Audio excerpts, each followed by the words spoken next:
नमस्कार मित्रांनो, मी सुयोग केणी. तुमचं माझ्या चॅनलवरती हार्दिक स्वागत आहे.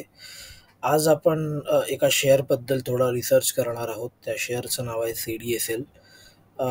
प्रथमतः या शेअरचं डिस्कशन करण्यामागचं कारण, या वीकेंडला या शेअरचे क्वार्टरली रिझल्ट्स आले आणि रिझल्ट्स फार इंटरेस्टिंग होते. त्यामुळे म्हटलं आज आपण या शेअरचा थोडा स्टडी करूया.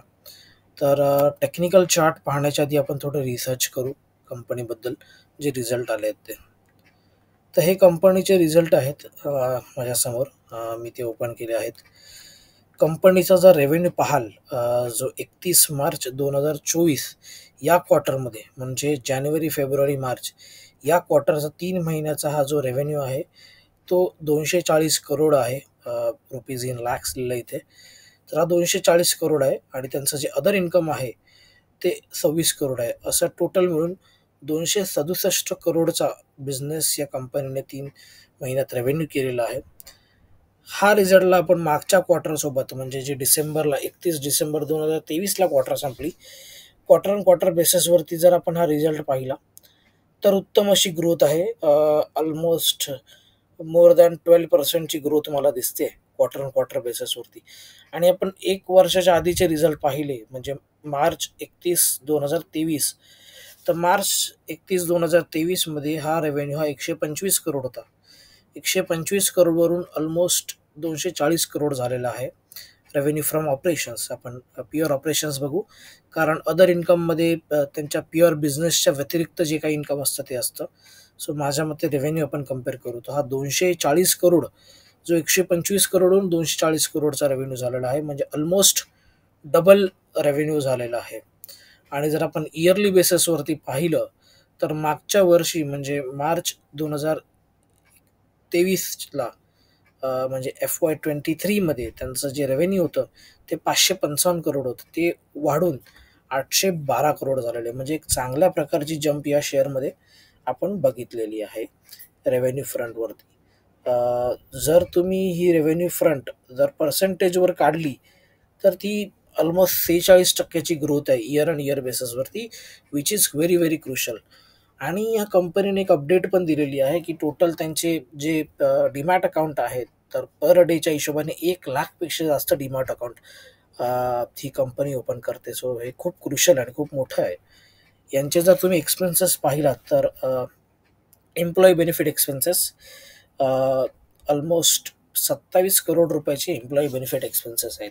यामध्ये एम्प्लॉईची सॅलरी आली, तसेच एम्प्लॉईला जे बाकीचे बेनिफिट्स मिळतात, इन्शुरन्स किंवा बाकी तत्सम जे खर्च असतात, त्याची कॉस्ट आहे लास्ट क्वार्टरमध्ये ती 23 करोड होती आणि लास्ट इयर म्हणजे FY23 मध्ये ती 18.5 करोड होती. सो एम्प्लॉईची सॅलरी वाढलेली आहे दिसते, किंवा नवीन एम्प्लॉई ॲड केलेले दिसत आहेत याच्यावरून. या वर्षीचा जो अपडेट आहे कंपनीकडून, ते 335 एम्प्लॉई टोटल कंपनीमध्ये आहेत. ओव्हरऑल जे कंपनीचे एक्सपेन्सेस आहेत, म्हणजे 267 करोडच्या रेव्हेन्यूच्या टोटल इन्कमच्या अगेन्स्ट कंपनीचे जे एक्सपेन्सेस आहेत ते 100 करोडच्या आसपास आहेत, म्हणजे 101 करोड आहेत. आणि कंपनीने 166 करोडचा profit before investment and tax केलेला आहे, म्हणजे इबेटा लेवल. सो इबेटा लेवलला कंपनी 166 करोडच्या प्रॉफिटमध्ये आहे. म्हणजे जर तुम्ही ऑपरेटिंग प्रॉफिट मार्जिन जर याचं काउंट केलं तर ते ऑलमोस्ट 37-38% आसपास आहे ऑपरेटिंग प्रॉफिट मार्जिन. सो खूप चांगल्या प्रकारचं ऑपरेटिंग प्रॉफिट मार्जिन कंपनीने मेंटेन केलेलं आहे. त्याचे ओव्हरऑल जे प्रॉफिट झालेलं आहे, profit after tax, net net profit after tax, ते ऑलमोस्ट 130 करोड आहे. अगेन्स्ट हे मागच्या इयरला सेम क्वार्टरमध्ये 63 करोड होतं, म्हणजे प्रॉफिटच्या लेवलला सुद्धा प्रॉफिटही डबल झालेलं आहे एका वर्षात. आणि ओव्हरऑल ही स्टोरी आपल्याला कळून येते, म्हणजे तुम्ही वाचलं असाल तर इंडियामध्ये ती शेअर मार्केटची इन्व्हेस्टमेंट आहे ती वाढते. आणि ही जी CDSL कंपनी आहे ती बेसिकली तुमचं डीमॅट अकाउंट कॅरी करते, ज्याच्यामध्ये तुम्हाला ॲन्युअल मेंटेनन्स फी जी आपण भरतो ब्रोकरला, त्यातला एक सर्टन पार्ट या कंपनी तुम्हाला चार्ज करते तुमचे शेअर्स त्यांच्याकडे मेंटेन ठेवायला. ओके. त्याच्या व्यतिरिक्त ज्या कंपनी लिस्टेड आहेत त्या लिस्टेड कंपन्यांकडून पण त्यांची एक वार्षिक इयरली फी असते, तसेच नवीन लिस्ट होणाऱ्याकडून एक फी असते. सो बेसिकली जेव्हा मार्केटमध्ये ग्रोथ येईल, म्हणजे नवीन-नवीन इन्व्हेस्टर जसे शेअर मार्केटमध्ये इन्व्हेस्ट करतील, नवीन डीमॅट अकाउंट ओपन होतील, त्याप्रकारे यांचा रेव्हेन्यू हा वाढत जाईल. आत्ता या कंपनीचं आपण थोडं ॲनालिसिस करूया.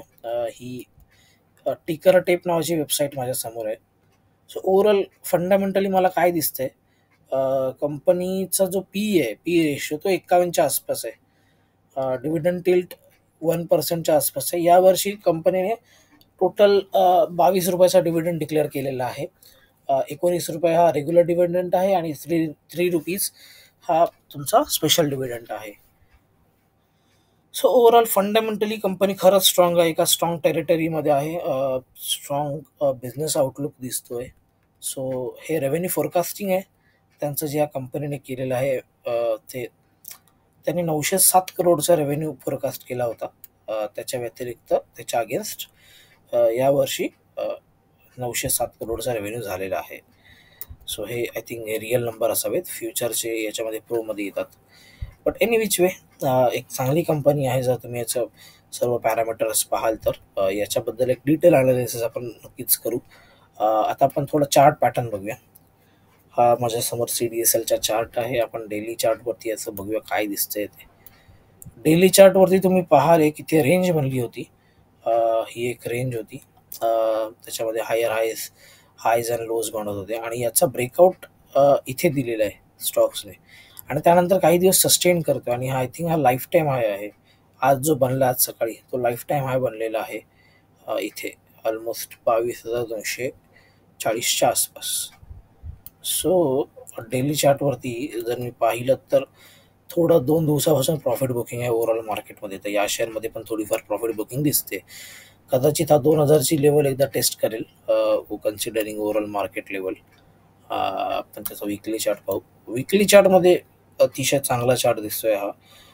म्हणजे या रेंजचं ब्रेकआउट जे आहे ते इथे दिलेलं आहे.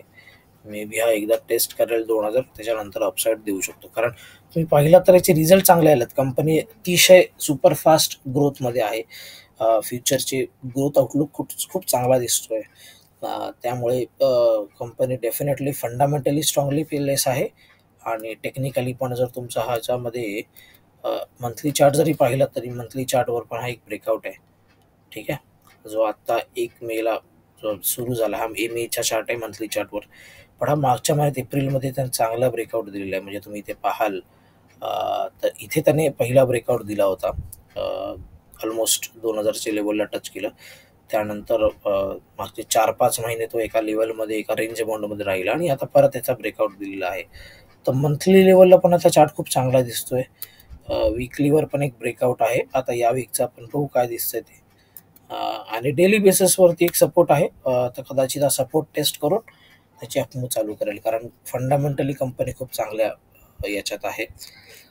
इथे एक डिस्क्लेमर देतो. मी स्वतः या कंपनीमध्ये मागचे 2-2.5 वर्ष इन्व्हेस्टेड आहे आणि माझा एवढा तरी या शेअर विकायचा काही प्लॅन नाही आहे. बिकॉज या शेअरमध्ये मला फंडामेंटली खूप स्ट्रॉंग मुवमेंट दिसते. हा माझा व्ह्यू आहे.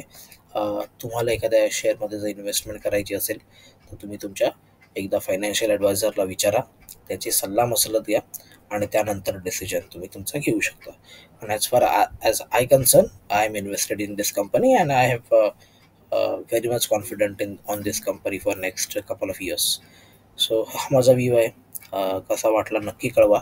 आणि तुम्हाला कोणताही याच्याबद्दलचा डिसिजन घ्यायचा असेल तर तुम्ही तुमच्या फायनान्शियल कन्सल्टंटला कन्सल्ट करा. बिकॉज माझा जो व्ह्यू आहे तो पूर्णपणे एज्युकेशनल बेसिस आहे. इथे कोणताही बाय आणि सेल रेकमेंडेशन मी देत नाही आहे स्टॉकमध्ये.